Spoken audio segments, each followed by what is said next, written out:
네, 안녕하십니까. 저는 노안남초등학교에 나주에 있는 노안남초등학교 근무하고 있고요. 네, 아까 역사 선생님하고 같이 근무하고 있어요. 그리고 책을 아이들하고 읽고요. 그 다음에 책을 읽고 연극 활동을 하면서 아이들하고 지내고 있거든요. 그래서 제가 공부하는 모임이, 공부하고 있는 모임이 여기 앞에 보시면 북극고입니다. 책 할 때 북이고요. 연극 할 때 극이에요. 고는 고민하는 교사에서 그냥 곰 이렇게 했거든요. 그래서 서울에 계신 선생님들하고 광주에 계신 선생님들하고 전국에 있는 선생님들이 한 달에 한 번씩 모여가지고 책과 교육연극 수업을 나누고 있어요. 그래서 그렇게 진행을 하고 있는데 오늘 제 이야기를 다 하면 끝이 없을 것 같아서 오늘은 조금 다른 이야기를 좀 준비해왔어요. 책이라는 거, 종이로 만든 책이라는 거. 네. 사실 선생님들 책을 좋아하시는 분 있으신가요? 나 책을 좋아한다. 나 당당하게 말할 수 있다. 별로 없는 것 같은 느낌이. 네. 그 요즘 가장 큰 키워드는 뭐라고 생각하세요? 요즘 교육계나 사회의 가장 큰 키워드는 뭐라고 생각하세요? 네, 아까 챗GPT도 나왔는데 챗GPT, AI 이런 게 대세인 시대에서 종이로 된 책을 읽는다는 게 어떤 의미가 있을까라는 생각을 종종 해보게 되거든요. 그래서 그 물음에 그 유퀴즈 언더블럭에 나온 정세환 작가님은 이렇게 말씀을 하셨어요. 읽은 책 중에 가장 마음에 들었던 문장을 말하는 말에 그 왕좌의 게임에 나오는 읽는 사람은 1000번을 산다라는 문장을 가장 좋아한다 하셨거든요. 제가 원어를 찾아보니까 읽는 사람은 1000번을 살지만 읽지 않는 사람은 자기 인생 단 하나만 산다 이렇게 말을 했어요. 그래서 이분은 여러 사람의 삶을 경험하기 위해서 책을 읽는다라고 하신 거죠. 그럼 나는 아이들과 왜 책을 나눌까 생각을 했어요. 첫 번째는 학교에 갔는데 국어 시간이 수업이 안 되는 거예요. 가장 난감한 시간이 국어예요. 뭔가 지식을 전달하기도 그렇고 책을 읽고 교과서에 나와 있는 질문에 답을 쓰는 거, 이게 국어인가? 근데 심지어 그 지문조차 읽지 못한 아이들이 굉장히 많았어요. 그래서 너네는 교과서 공부할 수 없다. 그냥 문학작품, 동화책 한 권만 제대로 읽어보자. 1년 동안. 그렇게 해서 교과서 대신에 동화책 한 권으로 국어 수업을 시작했습니다. 그래서 이제 책을 읽는 이유들을 여러 가지 했는데 이걸 다 하면 시간이 없을 것 같고요. 제가 아이들과 책을 나누는 이유를 그림책으로 설명을 해드릴까 하는데요. 이 그림책은 굉장히 재미있는 그림책이에요. 제 세대는 다 아는데 선생님도 혹시 아실지 모르겠어요. 그 뿔테 안경을 쓰고 빨간색 줄무늬를 입은 남자를 찾는 그림책이 있거든요. 혹시 어릴 때 나 본 적이 있다. 그 그림책을 본 적이 있다. 이 그림책 굉장히 많은 분이 아시는데 이거는 호랑이를 찾는 그림책이거든요. 지금도 호랑이를 찾으셔야 돼요. 호랑이. 여기 이제 호랑이가 여기 지금 나가고 있죠. 여기 이렇게 담벼락을. 그죠? 그 다음에 여기 지금 그림이 좀 흐릿하긴 한데 호랑이가 어디 있을까요? 바로 찾으죠. 어디요? 그냥 손가락 이렇게 하신 거 아니죠? 그냥 이렇게 아무데나. 여기 호랑이 있습니다. 호랑이 꼬리가 여기 있습니다. 호랑이 꼬리가. 그죠? 여기에는 호랑이 꼬리가 어디 있나요, 혹시?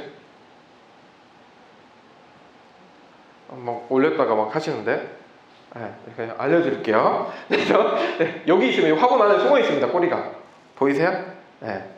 그 다음에 여기 있는 호랑이 얼굴이 있는데.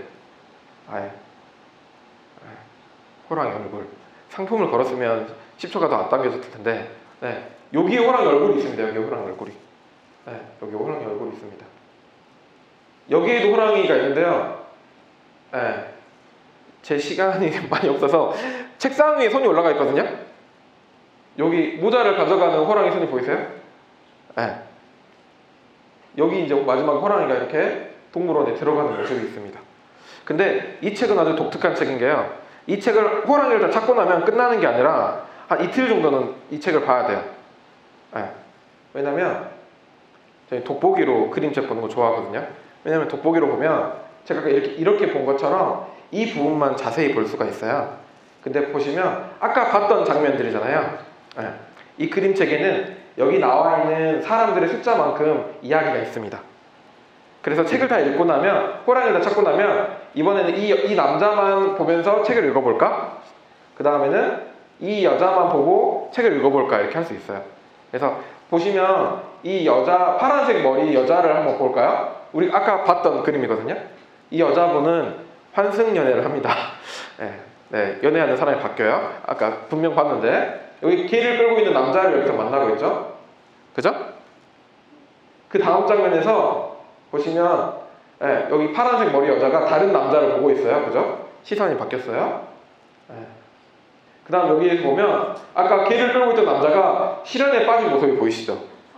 네, 실연에 빠졌어요. 네. 그 다음에 보면 이 파란색 머리 여자가 다른 남자를 만나고 있습니다. 네, 헤어지고. 네, 괜찮아요. 개를 끌는 남자는 핑크색 머리에 새 여친이 생겼거든요. 네, 이렇게 그림책을 보면 여러 사람의 인생들이 다 각자 다르게 나와 있어요.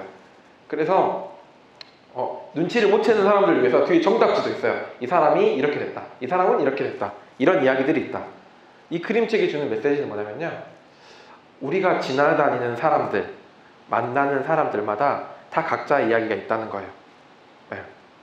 우리 그 스타벅스에 가면 앞에 써 있거든요. 이 사람도 한 사람의 가족입니다. 이렇게 써 있어요. 왜 그게 써 있냐면 그 사람을 가족이나 사람으로 보지 않기 때문이에요. 네.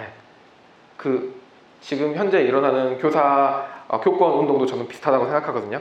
그 사람에게도 삶이 있고 개별적인 모습들이 있는데 그걸 생각하지 않고 그냥 교사라고만 바라보기 때문에 저는 이런 사태가 이루어진다고 생각해요. 그래서 저는 아이들이 나 말고 나 이외의 존재들에게 조금 관심을 갖는 사람이 되면 좋겠다는 생각에서 책을 읽습니다.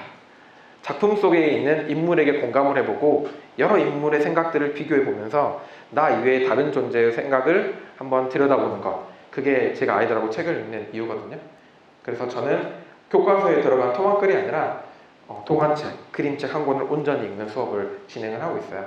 그래서 약 한 8년 동안 아이들하고 이렇게 책을 온전히 읽었었고요. 2권의 시집을 만들었었는데요. 이런 순간들이 옵니다. 네, 지구를 지키는 아이 살바도르라는 책의 첫 문장은 이렇게 돼 있어요. 딸깍하고 머릿속에 불이 켜지는 순간이 있다. 그 순간이 오면 다시는 이전으로 돌아갈 수 없다. 그래서 여러분 인생에도 분명 딸깍한 순간들이 찾아올 텐데요. 전 책 수업을 하다가 이런 딸깍한 순간들이 찾아온 적이 있어요. 이건데요. 이 사진은 뭐냐면 제가 여수에 놀러 갔다가 오면서 이걸 발견했어요. 이건 뭐냐면 투명 방음벽에 새가 부딪혀가지고 부리가 박혀 있는 거예요.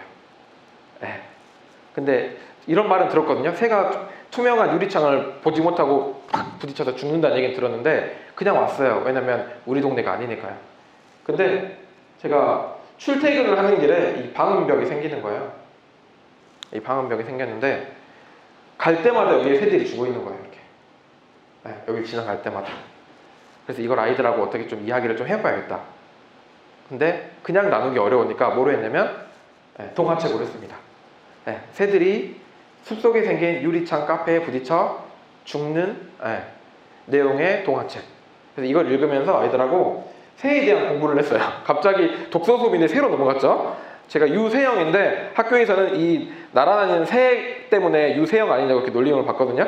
근데 보시면 그래서 아이들하고 우리 동네에 일단 새가 뭔지 알아야겠다. 우리 주변에 있는 존재들에 대한 알아야 되니까 그래서 새 먹이를 이렇게 만들었어요. 겨울에. 그리고 카메라를 달아서 새가 진짜 오나 봤거든요. 근데 이 박새가 왔어요. 진짜. 먹어요.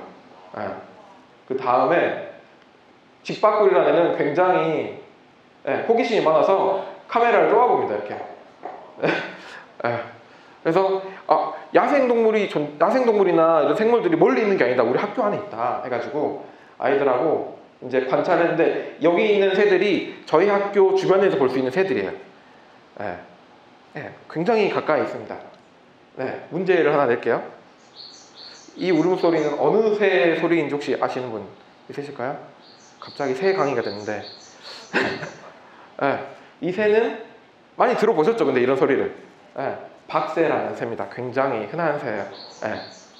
그 다음에 이 소리는 누구의 소리일까요? 맷비둘기. 맷비둘기 소리입니다.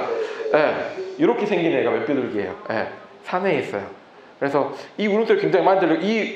이 울음소리로 EDM도 막 만들어져 있거든요. 유튜브 찾아보시면 이게 매우 규칙적이어가지고 아, 네, 알겠습니다. 제가 부탁하겠습니다. 네. 그래, 이제 마지막 소리는, 네.